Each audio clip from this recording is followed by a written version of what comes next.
Dindoli police station તથા Godadara police સ્ટેશનના ઘરફોડ ચોરી ગુનામાં સંડોવાયેલા આરોપીને 6 મોબાઈલ ફોન, રોકડા રૂપિયા તથા સોના ચાંદીના દાગીનાના જેની કુલ્લે કિંમત 1,64,632 રૂપિયાના મુદ્દામાલ સાથે ઝડપી પાડી 4 ગુનાનો ભેદ ઉકેલતી ડિંડોલી પોલીસ સ્ટેશનની સર્વેલન્સ ટીમ શહેરના પોલીસ કમિશનર શ્રી અનુપસિંહ ગેહલોત સાહેબ તથા અધિક police commissioner sector 01 Shri Wabang Jamir સાહેબ તથા નાયબ police commissioner zone 2 Shri Bhagirath Gadhvi સાહેબ તથા મદદનીશ police commissioner division Shri વી.એમ.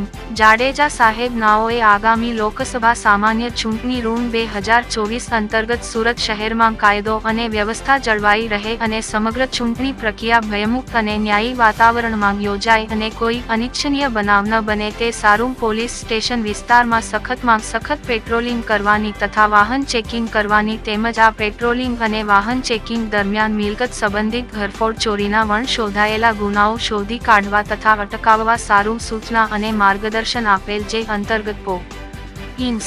Shri R J. Chudasama તથા સેકન્ડ પો.ઇન્સ. શ્રી એચ.જે.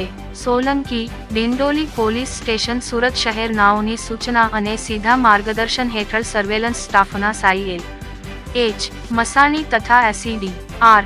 બથવાર તથા સર્વેલન્સ સ્ટાફના પોલીસ માણસો સાથે પેટ્રોલિંગમાં હતા તે દરમિયાન પી.સી. કૃપાલસિંહ પ્રતાપસિંહ નાઓને મળેલ ચોક્કસ બાતમી હકીકત આધારે ગુનેગાર શ્યામુ ઉર્ફે ઇસ્માઇલ શ્યામબાબુ જીવનાથ સરોજને નવાગામ ડિંડોલી ઓવરબ્રિજ નીચે જૂના જકાતનાકા રેલવે પટરી પાસેથી 2 મોબાઈલ ફોન તથા સોના ચાંદીના દાગીના સાથે ઝડપી પાડી પોલીસ કસ્ટડી દરમિયાન આરોપીને વિશ્વાસમાં લઈ યુક્તિ પ્રયુક્તિથી આગવી ઢબે પૂછપરછ કરી બીજા 4 મોબાઈલ ફોન તથા રોકડા 40,000 રૂપિયા મળી આમ કુલ્લે 1,64,632 રૂપિયાનો મુદ્દામાલ રિકવર કરી ડિંડોલી પોલીસ સ્ટેશનના ઘરફોડ ચોરીના 03 તથા ગોડાદરા પોલીસ સ્ટેશનના ઘરફોડ ચોરીના ગુનાનો ભેદ ઉકેલી પ્રશંસનીય કામગીરી કરેલ છે.